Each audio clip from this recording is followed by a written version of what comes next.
Hello, this is Yashaswini Razdan reporting for EE Times, and today I have here with me Prith Banerjee, who is the Senior Vice President of Innovation for Synopsys. Thank you, Yashaswini. Very nice to meet you, and I'm excited to have a conversation with you. We are at the Impact AI Summit in New Delhi. AI, with all of this technology innovation happening, a lot of compute is being utilized. Compute spending has increased. My question is AI, as you mentioned, complexity has increased. So is AI actually in real sense fueling productivity, or is it just making things more complicated? No, it is actually fueling productivity. So basically, for example, I gave you the example of, suppose you are a designer of a car in a car company like Ford or GM, right? You have a human designer who's saying, I take a car design which is working like this, right? And you want to reduce the aerodynamic drag, right? Okay. Well, you have to make this streamlined design. So you draw with a CAD tool, right, the perfect design of the car.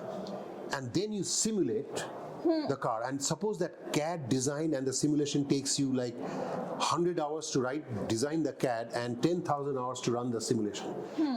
And then it doesn't quite get you the result you want. Now you have to do one more design that takes you another 100 hours, another 10,000 hours. Versus now with SimAI, this 1,000 hours is being done in a matter of minutes. And the 100 hours of CAD design with GMAI, you're doing it in a matter of minutes, right? So now you have compressed that. And so in that same time, instead of doing only 2 or 3 designs, I can do 10,000 different designs. So my designs will be a lot more sort of better quality, but I'm becoming a lot more productive in the process. So this AI is making human designers a lot more productive in doing things. But you're right, this does require AI compute, and the compute is, let me explain to you, Ishmini. I mean, what is AI? AI, basically you have to train an AI model with examples. Just like suppose you have a child, right? You say, hey, I want to teach you how to ride a bike. What do? You take your child, put him or her on a bike, and you say, hey, do this, and if you fall this way, turn the bike this way, and if you fall that way, turn it this way, right? And you're training, like your mother, you're training your child to do these things, right? And then ultimately, after a few examples, the child learns on their own. So you are giving examples of what it is. If you fall on the left, go to the right. If you fall on the right, go to the left, right? You're training that. So you have done it over a bunch of examples, and then the human, the child, learns how to ride a bike. Same thing happens with the world of AI, right? Yeah. So we can have a model of a bike, a physical model of a bike with ANSYS simulation, and you're saying, hey, I'm about to ride this bike automatically, right? So you're training the autonomous driving of the bike with this physics, right? And you're training the model, and so essentially exactly how you are training the human brain to learn autonomy, you are training the AI to do the same thing. So that's how AI works. You give some examples, you train it, and it learns. Now, the human mind, the neurons actually are super duper powered. It is really low power and efficiency, and all the neural networks that people talk about, right? The brain is a fantastic thing that sort of God has created for us. But with the AI models, we are trying to emulate what the brains, the neural networks do in our head, right? And it is being powered by GPUs, right? Because that's how you can compute those neurons very, very quickly. So there is definitely a tremendous amount of compute that is required. Like when people talk about these ChatGPT, OpenAI models, they're talking about 1.8 trillion parameters. Yes. Just for using words as tokens to write the poetry on the or whatever, right? But in our world of physics-based or physical AI models, you have to, the complexity is like hundreds of trillions of parameters. So it requires a lot of compute. But once you do this, the world of physics around us is learned by the computer, and then you can do very, very interesting designs with it. That's the future.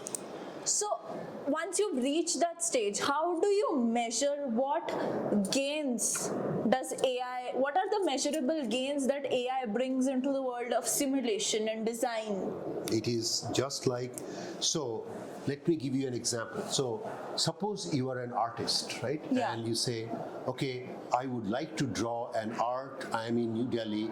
I am really inspired by Prime Minister Modi and the AI summit, and I would like to draw a picture of the Yamuna River. And so I'm an artist, I'm trying to do this, right? And an artist would take like a month to draw an art. You could put that into a prompt, right? Do a picture of Yamuna River, Prime Minister Modi, this, talk some of the AI, and generate that picture for you, right? And that artist now becomes a lot more productive. And you don't like it, oh, I don't like the color of the water in the Yamuna River, change it. So you do prompt engineering, you correct it, right? So you are making that artist a super duper, superhuman artist, right? Same thing if you're trying to do music, right? I mean, I love classical music. So I'm saying, hey, I want to do a music based on Rag Yaman and so on and so forth. So a music composer would have to take the actual words and put it with a tune and so on. It takes a long time. With Gen AI, you could actually generate that very quickly. Similarly, so the creative task of a human engineer working for an automotive company or an aerospace company designing a rocket or designing a spacecraft or designing whatever, the Chandrayaan that was designed in India, right? There are some human engineers that were working on it. If you have AI doing it, the ROI will be, essentially these people will be a lot more productive. You can do a lot more complex designs faster with better quality. That is ROI. So basically design time reduces, if I were to Design time reduces. Number of iterations So reduce. the quality of the product, basically people say that to improve the quality of the product, right, you need to do like 1,000 different designs, but you cannot afford to do 1,000 different designs because it takes too long. So, but now, for the same time, you can do 1,000,000 different designs. So you can actually do a very, very optimal design, taking into account all the multi-physics interactions, and so you come up with a much better product, but by compressing the time, right, you will become a lot more productive. That's the ROI of AI in our world of intelligent product design. When we talk about simulation, there's also the talk about digital twins. Yes. I want you to address where are digital twins actively being used currently, today, where are they helpful, and where they could be helpful but their use is still limited today. So could you tell? That's a great thing. I've been working on digital twins for the last 10 years. When I was CTO at ABB, CTO at Schneider, I used to work on digital twins. So let me tell you, digital twins have been used in automotive, they have been used in aerospace, they have been used in energy, in manufacturing, and in healthcare. So literally, Yashwini, we can create a digital twin of Prith and Prith's heart, and you can actually model different things than Prith's heart. So let me talk about the first use of digital twin, right, was used by NASA when they sent the Apollo 13 spacecraft, and that was like a failed mission, but they actually brought back those astronauts back to Earth by using a digital twin model. Essentially, with a digital twin, what you do is you have a physical asset, which is this spacecraft, the thing that was going there, right? But you had a model of that spacecraft on a computer, right? And a digital twin is, there's a physical asset and there's a model of that asset. But there's two-way information flow between the assets. So there's sensors on the physical device that are measuring stuff like pressure, temperature, whatever on the device. And you send that data back to the physical model, right? The actual model. Now the model says, hey, I have a model of it. So if I were to increase the temperature of this, right, at some point it will melt. It will predict it will melt. But then you go into the actual thing, right? And say, if I increase, does it melt or not? Oh, it is melting at a 2 degrees higher temperature. So you do that and you correct the simulation model. Say, oh, I predicted it will melt at 100 degrees, but it actually melted at 102 degrees. So I correct my model. So essentially, a digital twin is a model of the physical asset, but it has two-way information flow. So I can do very, very accurate prediction of what is going to happen in this thing, right? So you can do all kinds of what if scenarios. What if I should not say, what if the spacecraft was to explode, right? What would happen, right? You don't want to do all these scenarios by actually exploding the aircraft, but you could do it with that model, and then you say, in order to do this, what kind of things should I put to protect the astronaut? So digital twins have been used in automotive, they have been used in aerospace, they have been used in energy systems, in manufacturing, and so on. But the state of the art of this thing, and again, since I was CTO at ABB and Schneider, we used to do digital twins based on what is called data analytics alone. So you have an asset like a robot from ABB, or a switchgear from Schneider, or an engine from a Ford Motor Company, or a airplane engine from GE. You pull data from those assets, and these are like every second you are pulling the pressure, temperature, whatever, right? And you pull that, and it's like what is called time series data, and you're building a model of it. Now, just like we humans, we have a normal behavior. My temperature is 98.4 when I'm normal, but when I'm about to fall sick, I get a fever, I get 99, 100, 101, 102. When I'm 102, my body say, hey, Prith is about to fall sick and I should take some medication, right? So, and he will be sick for 2 days. So that's the prediction of when Prith will be sick and what I should do. Same thing happens in the automotive world, right? I don't know, I mean, when you own a car, right, you do what is called tire rotation. You rotate the tires, right? So there's a standard thing of preventive maintenance that says every 5,000 kilometers, you should rotate your tires. I mean, the right tire go to the left tire and so on, so the tires will last longer. But it turns out that that is based on statistics of all possible tires of all possible cars in the world, right? Now, Prith may be driving a car really rashly, and so I need to rotate my tire not after 5,000 kilometers, but after 3,000 kilometers. With a good digital twin model, right, if I would model the actual pressure, temperature, and the depth of my thing on my tire with the tire sensor, I'd be able to predict exactly when this is needed, right? Or should I replace the tire, right? People typically will say, you rotate the tire every 5,000 kilometers, and every 20,000 kilometers, change your tire. Because if you don't change your tire, you can have a tire burst when you're driving on a highway in New Delhi, right? That's dangerous. So now, suppose you were to replace the tire after 20,000 kilometers, right? And there was another 10,000 kilometers left, because Prith is a very slow driver, very cautious driver, right? Versus Prith, the crazy rash Prith, right, who's driving, right? And I should replace the tire in 15,000 kilometers, so Prith doesn't have a crash. These kind of things of a really accurate digital twin model can be powered by data analytics and physics-based simulation. And at Synopsys, we have a tool called the Twin Builder using Twin AI, which uses, again, AI-based techniques to do digital twins of different products in automotive, aerospace, manufacturing, high-tech, and healthcare. And that is how we are helping our customers in building very accurate prediction of the future of products. Not to sound like a cynic, but how much trust can I have on a digital twin or a simulation model, or on AI for that matter, when dealing with a mission critical system like you mentioned, aerospace, or in a rocket? What if it bursts? Like, as an engineer, I understand it's all mathematics, but that you just need to go wrong once. Absolutely. So but you need to go right every time. This is a great question, and this is what we are on this end state mission for ultimate nirvana, right?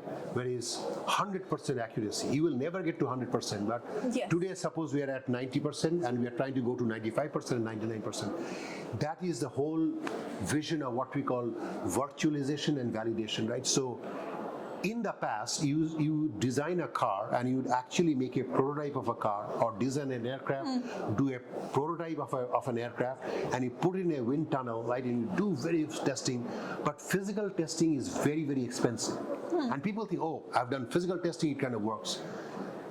With our vision of digital twinning, right, we say we are doing the verification and validation completely on the computer digitally, right?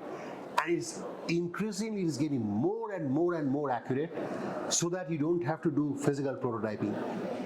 The CEO of General Motors, Mary Ibarra, has basically told the GM engineers by 2035 GM will move towards zero physical prototyping, because physical prototyping costs a lot of money. If you look at the $1.3 trillion of R&D spent across all industries, 75% of it is based on physical testing and prototyping. If we can eliminate that through virtualization and validation, which is the main thing we are driving at ANSYS and Synopsys, that would change the world. Well, that's a very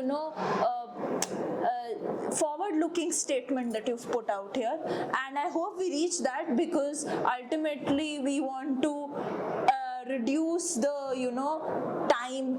design time, iteration cycle, in order to be more productive, in order to increase efficiency. But as an engineer, you learn efficiency can never be equal to one. Absolutely. You are asymptotically going to one. Yes. You absolutely know the point. Yes. But so I want to understand, is AI replacing, engineering judgment? When you had an original computer, right, people were programming them with ones and zeros, right, in what is called machine language, right? Yeah, the binaries, but that was very hard to do, and you do it with punch cards and so on and so forth. But it's not that easy to use. Those were used in the early computers, right, ENIACs and so on.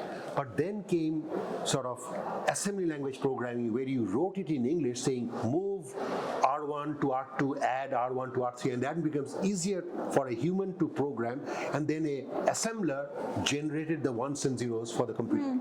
But assembly language programming was also hard, so we went to high-level languages like Fortran, COBOL, C, Python, etc. So, now I write it in Fortran, C, or Pascal, and it compiles into assembly, and that compiles into whatever. So you as a programmer, you originally learned with machine language programming, then you learned assembly language programming, then you learned high-level language programming. Fast forward to today, you are learning Claude or the Copilot programming, right? Yes. So, as you know, you can write a program automatically, but you give it this prompt, I'll get this program. I write a different prompt, I get a different program. So there is a skill to using these automated programming things.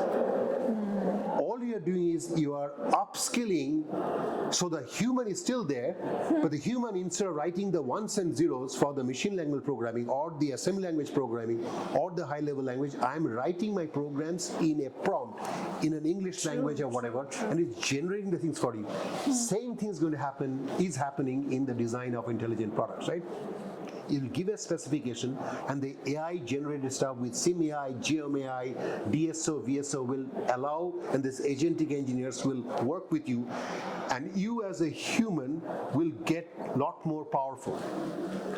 But the ultimate thing that, again, the whole theme of the conference in India was about governance and responsible and safe AI. AI is just a tool. The ultimate decision, right, the governance has to be with the human, right? Because if you are Mahindra and you are a Tata Motors, right, you are designing the car. You cannot say, oh, my AI designed the car, there's an accident, that's not my AI's problem. No, it is the company's problem. So ultimately, the company, the enterprise has to take the governance and accountability of that design process, just like you did. You hired a bunch of smart engineers and they designed the car, right? So AI is just a tool to complement the humans, but the ultimate governance, safety, responsibility relies with all of us. But it's just AI will allow us to be a lot more productive with the engineers, but it's just a tool, right? And that's how we should view it. And that is exactly the discussion that happened in the Impact AI Summit in India. We've come back to where we started from. India talks about moving up the value chain, and henceforth you see so many engineers, young engineers attending the AI Summit. What is the capability gap or that needs to be addressed by India in order to reach that vision that you've set forth in this interview? Fantastic. So again, I will use some of the examples that were mentioned by the speakers at AI Summit yesterday, right? First of all, Nandan Nilekani, the founder of Infosys, I mean, he's the driver of this UPI, the universal ID that we have, and the Aadhaar card. And based on it, I mean, he was saying that 10 years ago you had farmers who didn't even know how to use a computer or whatever. Now they are doing transactions on their smartphone and so on. So they enabled 1.4 billion people in India to do amazing things with it. So the same thing is going to happen with AI. And just imagine AI applications powered by Aadhaar, right? Just look at the farmer, right? Just look at the example of a farmer. The farmer plants seeds, puts water, puts pesticides, depend in Rajasthan based on some water conditions, right? If that farmer has an agronomy expert, AI expert, right next to him, right? And all he does is take some pictures of his wheat or corn or whatever he's planting, right? And uploads it and he says, this is the amount of water I did, this is the amount of sunlight, because you actually can tie it with the weather data, right? Can give guidance to the farmer, say, hey, you have this thing, this is the pesticide you can use. The productivity of the farmer will grow up, and he can sell his or her corn or rice or whatever it is much. So this is bringing AI to the masses, and it's not just you have to type it in prompt engineering or LLMs and so on. You can do it in Hindi. So I mean, I just learned about Sarvam, the foundational model developed in India, right, for all languages. So this is an incredible opportunity for Indian engineers. And we talked about this 5-layer stack, right? The GPUs, so the infrastructure, the cloud, and the models, and on top of it is this AI applications. There's so many applications. Then there is the application of an AI-based doctor that Vinod Khosla talked about, or AI-based tutoring. Just imagine, you and I are from more financially advantaged backgrounds. If I have a child, I can afford a private tutor for my child. But the average villager cannot afford a private tutor. But imagine his child sitting in a small village has an AI tutor which can understand, hey, he or she is struggling with this math, this geometry cannot understand. This AI tutor can really understand and train the student, hey, you need to understand, and so on. That is a fantastic way to raise the education level of all the Indians. So Prime Minister Modi's sort of call to action to all the people in the summit was AI for all, right? Just don't let AI be for the very few selected people, but AI for all. That's the opportunity for India. And again, if you can bring those kind of AI technologies to India, to the masses, that will be fantastic. And that is the opportunity for India, leveraging things like the Sarvam model in India. Now, I have talked to so many startups here, and I am just impressed with the excitement and energy level of the startup community in India. There's all kind of startups at the AI Summit. I saw some of their pitches. Fantastic opportunity. India is so strong in software.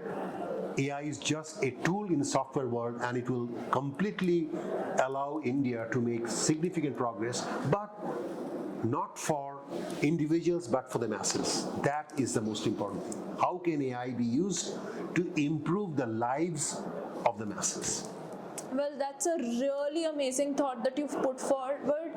5 years from now, what do you think is the misconception that will be proven wrong? The current misconceptions about AI that will be proven wrong 5 years from now? So it is very hard to predict. Many CTOs have done all kind of predictions and been wrong. But here is what I think.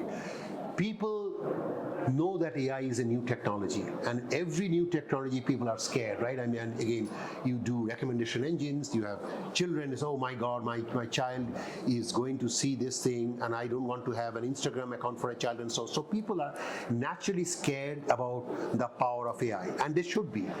But I think with the right responsible AI and right safeguards, AI will come out to be a really, really useful technology, just like the internet, right? When the internet came out, people didn't know what was going to happen. But now, everything we do, all our transactions, retail on the internet, and the mobility, right? People, we used to have physical phones and so on. Now people use mobile using 5G, 6G, and so on. So just like those technologies of cloud, mobility, etc., right? AI will be like that, but it will be a lot more technologically disruptive than all of these other technologies. And it, hopefully by the time we have all the guardrails, it will be safe. It will allow us to be very, very productive as a world. Well, then that's a very optimistic view, and I wish you all the best. Thank you so much for enlightening me